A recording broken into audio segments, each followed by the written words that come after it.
This YCN segment is brought to you by Harris Family Furniture in Plymouth, Laconia, and Chichester. Welcome back, YCN Sports Talk. Jeremy Stout, Andrew Zerhide. One final segment. We move to the Red Sox, and the offseason has officially begun as they offer Craig Kimbrel a qualifying offer 1 year. I think it was $17.5 million. He rejects it. That wasn't really a surprise, but the Red Sox want to get that draft pick if he signs somewhere else. So now that begs the question, do the Red Sox renegotiate? They've said they're not going to spend a lot of money on him. Where does he land? There's even talk that he might not get a better offer than that. Right, yeah. I mean, really, Craig Kimbrel, a lot of Red Sox fans are saying don't re-sign him, but he just had a bad postseason, bad World Series, really. I think you need a closer. I mean, you look at Craig Kimbrel, his time with the Red Sox, he's been so dominant, right? I think every season he's had 40 saves. Yeah, he's been really good. He's been something like 40 for 43 in save opportunities, something like that on average. He's been really good during the regular season. Of course, you want him back if the price is right, but $17.5 million, I don't think he's going to get that annually. I think even Chapman, one of the best relievers, I think he only makes, I want to say like $15 million a year, something like that. I think Kimbrel will get a contract. He's trying to get that 3 or 4 year, 5 year deal. He's 30 years old now, so he's trying to get that one last big contract before his career starts to kind of decline. Hopefully, though, what we saw in the World Series and the postseason, wasn't a preview of what he will do every year. A lot of pitchers, they kind of wear down come the end of the season. Yep. And Kimbrel, in some of those games, he was just really, really bad. The control was just not there. Walking guys on 4 pitches. Without that outfield defense, he would have blown some of those saves. You remember the Benintendi catch, the Eduardo Nunez play against the Yankees, throwing to first.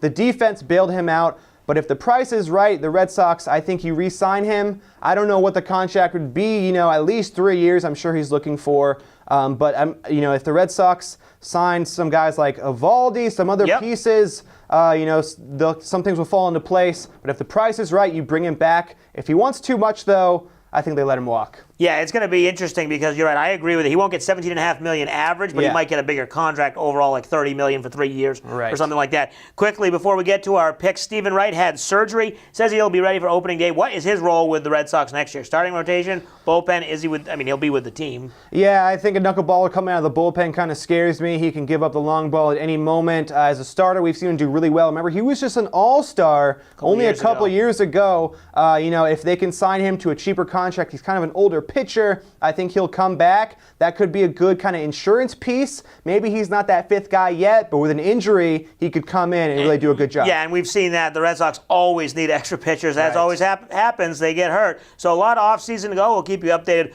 with all the signings this offseason.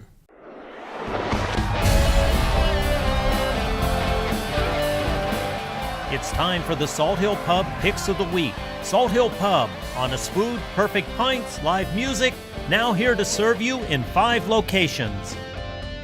All right, here we are with our picks of the week. But before we get to those, just an update on the records. Andrew, you picked up a game last week, 3-2. I went 2-3, and Alex also went 3-2. So the overall records, you sit at 16-14. But back a couple games above 500. I'm 32-17-1. The guest is 27-22-1, so creeping up there. Right. And Alex sitting at 30-19-1, right in the middle. So everything's still close, and a lot of tough games to choose from. A good week in the NFL this week. Starts off on Thursday night. Packers visiting the Seahawks. So this is the tough one. I am going with the Packers, though I know they're 0-4 on the road, but the Seahawks are only 1-2 at home. I think Aaron Rodgers is going to lead his team to a big win on the road this week, definitely. Yeah, he's kind of due for that breakout game. I know he won last week against Miami, but it wasn't a super game that he's accustomed to having. I'm going to disagree with you. Take the Seahawks at home. A good battle Thursday Night Football to kick off the week. Yep. We go to an NFC battle, Cowboys versus the Falcons. So I'm going with Atlanta. They're 3-2 at home, while the Cowboys have really struggled this year, especially on the road. They're only 1-4. The Falcons have also struggled. Both these teams kind of not doing too well this year, but at home, Atlanta is going to win this one, I think. I agree with you. I think the Falcons get the win. Cowboys coming off a big win over the Eagles on Sunday Night Football, so maybe they kind of have that letdown spot after a big divisional win. Right. Falcons get the win.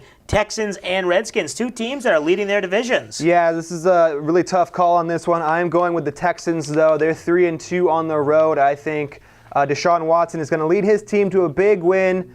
in Washington. It's going to be tough, but they're going to win this one, I think. All right, there's another one we disagree. I take the Redskins. I know there's a lot of questions if they really are the best team in the NFC East. Right. But until they prove us wrong, they keep winning. Beating the Bucs last week, they're in first. I think they get the win right there. Yep. And then a big matchup in the NFC North, Vikings at Bears. Yeah, so I think the Bears have really turned a lot of heads this season. I'm going with them, mainly because they're playing at home. Vikings are really good. They haven't really played up to their potential this year, so I'm going with Chicago. Yeah, I agree that the Vikings just aren't quite there yet, Yep. and the Bears with Khalil Mack and that offense has Yeah. been doing just enough to help their defense. They get the win. Right. And then finally, probably the game of the week was going to be in Mexico. It's back in L.A. because of the field conditions. Chiefs at Rams. Who you got? So it could be the game of the season. I am going with the Chiefs. I think they're going to win this one.